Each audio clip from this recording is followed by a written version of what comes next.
if we're paying attention to our prayer life and if we're in the Word and we're looking for God's love, it's right there. It's going to be obvious. Hey everybody, and welcome to Epic Everyday, our weekday podcast for busy, stressed out Christians who don't want to just get through the day and instead want to thrive. I'm Liz Frericks, and this is my husband Evan. Hi there. And we're so glad you guys are here with us today on Friday. Yeah, happy Friday. And this has been a good week. We've been talking about God's love all week, which is a deep and rich topic that we could all do well to meditate on more, I think. Seriously. I know I need to anyway. Me too. So, since it's Friday, we're going to talk about being complete, which is not being fragmented, using your entire self on whatever you're doing, being present in this moment instead of, getting stuck on the worry regret spectrum, being stuck in the past or the future, and then dealing with what is actually happening rather than, whatever crazy belief. Mm-hmm. At least I know sometimes I get really skewed perspective on like, oh no. I was thinking about that today. I was cranky this morning and I was just like, everything's so hard. Then I was thinking about it and I was like, wait. As I was praying, I was like, there's a lot of good things and a lot of things that are going well. Yeah. Like hard doesn't mean bad necessarily. Sure. And hard, I think, often means that we're making progress. At least that's the hope. I mean, it can be hard and we can get nowhere, but yeah, we talk often about the worry regret spectrum on Fridays like this, but with love here, I was thinking that maybe the opposite of that would be doubt and fear, doubting certain things. When we doubt the past, if we're talking about regrets, I don't know, sometimes don't we struggle? I think I do with like, I doubt I remember that accurately. Like when God took care of me, or maybe I don't remember that he did take care of me. Mm. My memory is foggy. And so I'm starting to doubt my own experiences and, we can get into trouble there. And when we start to doubt the future, that's when we start to doubt that God's promises will actually come to pass, even though we've experienced the fulfillment of many of his promises already in our lives. And we could look into the Bible and see the fulfillment of thousands of prophecies. It's like, well, but in the future, you never know. And there's that doubt there and that fear that, will God really follow through and will God really show up? Right. And that's a big sticky mess. And we got to get out of that. Yeah, it definitely, I can get stuck there too, where I'm like, okay, Lord, I don't know what's going on. I think too, when we're talking about being complete and God's love, it was actually making me think about our love for other people, because I feel like that's so intertwined with God's love for us. Yeah. And I think sometimes we get sucked into this idea that instead of, being our whole selves, being now, all those kinds of things, we have to carry other people's crosses. Like sometimes we think that's what love is, right? Right. Because we're supposed to love self-sacrificially. So doesn't that mean solving everybody else's problems? Right. I think sometimes we get stuck thinking that we have to be God for other people. Yeah. Instead of recognizing, oh, wait, God loves them too. Yeah. Yeah. We're starting to jump ahead into the tragedy of their future or the or wreckage something. Of their future. Yes. The wreckage of our own future is enough. Seriously. And then we start to get caught up in someone else's. Yeah, part of those doubts. Doubting that God is going to take care of the people that I love. Yeah. So I've got to do something. Right. And doubt also is lonely. Like if we are doubting God's interactions with us, or if we're doubting someone else, our loved one's love for us, that's a lonely place, because we're kind of withdrawing from the situation, being like, they say they love me, but they probably don't really mean it. Right. And we get lonely there. Right. Well, and being complete is kind of, the way I think of it is like throwing myself into life, being all in this moment. Yeah. And that is hard to do if you're like, I don't know, is this going to turn out okay? Or is God really taking care of Susie, whoever person that Right. you care about? How do I let go and let God?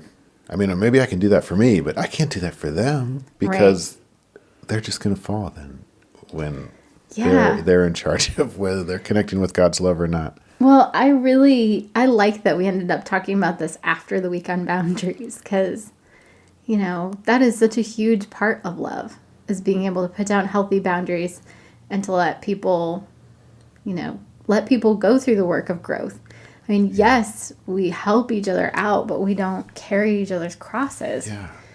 And it just makes me think of helicopter parenting, Right. Well, I think so much of our culture is so focused on trying to take away, hurt feelings and inconveniences, and we're missing out on all these different Right. growth opportunities.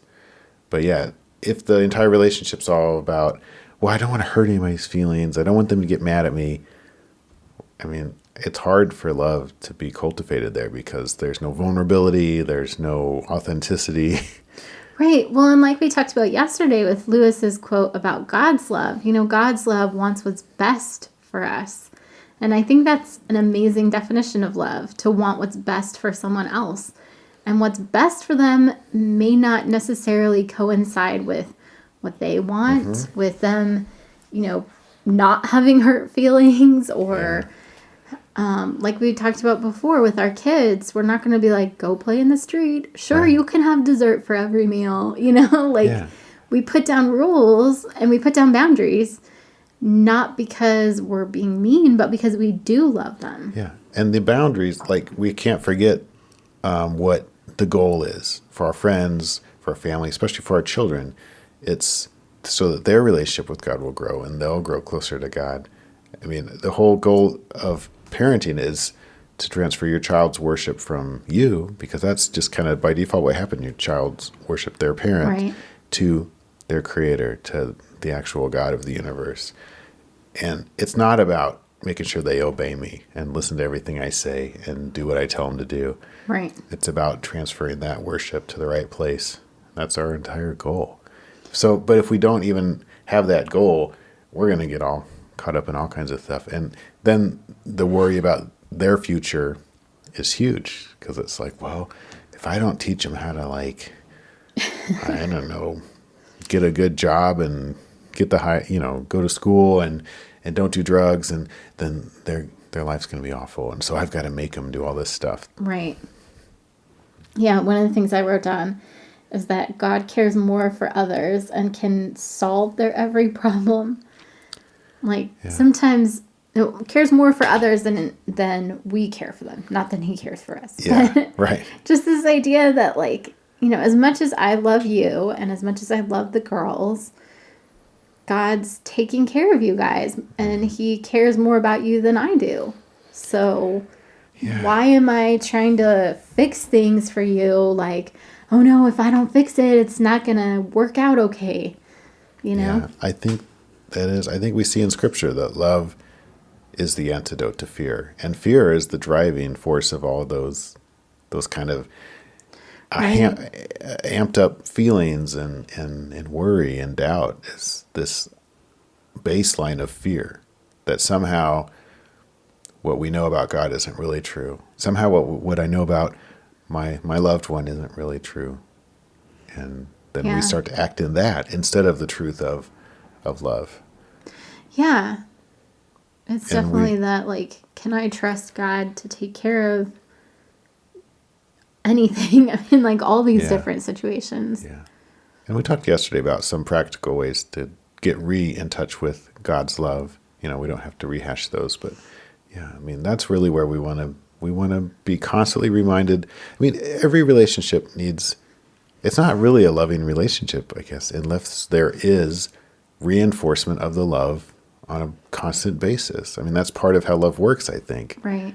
If we never said I love you to each other, we could still be like, well, we love each other.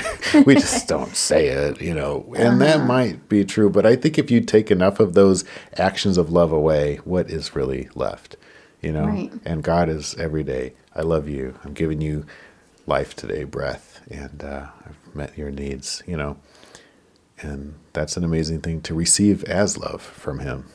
Right. Well, and I think the more we steep ourselves in those things, the more we're able to bring into our daily lives and to really change those heart beliefs. I was talking to our kids a while back about God's love, and I was thinking about, whether they know that I love them. And so I was like, you guys know that I love you, right? And they're like, Psh, yes, Mom. Why wouldn't we know that? That doesn't even cross their minds because they're so secure in my love for them. And that's how we want to be with God. Mm-hmm. We want to be so, have that lens where we just see God working out his love in our lives in this moment, and this moment, and this moment, and this moment, to where that becomes our default setting. Yeah, and that takes a number of things, but I think the most thing is being close to God and paying attention to what he's doing. I mean, Right. If we're off over here doing our thing, just paying attention to what we're doing, we're not going to see it. And then we can start to doubt and fear. But if we draw close to him, if we're paying attention to our prayer life, and if we're in the Word and we're looking for God's love, it's right there. It's going to be obvious. Hopefully this week has been helpful for you guys. I know talking about God's love, even just being able to talk about it regularly and then go back and listen to the episodes, because I listen to it in the mornings. And I listen to it 100 times when I edit it. Yes. But it is a good meditation. Yeah. Just being able to be like, okay, yep, still important. Yep. This really does change every moment of every day. When we get this stuff, when we're not carrying somebody else's cross, when we're not doubting God's love for us, when we're just grounded in God's love, it gives us the opportunity to be all in. Yeah, it really is the ultimate freedom, is to be inside of God's love. All right, we love you guys, and we're praying for you. Thanks to everybody that's been sharing the show and listening to the show. We really appreciate it. If you have found this podcast helpful, please do continue to share it. And if you haven't signed up for our email list, check it out. All right, as always, pick whether today is going to be awesome or not. Have a great weekend, you guys. Yeah, and we'll talk to you guys on Monday. See you later.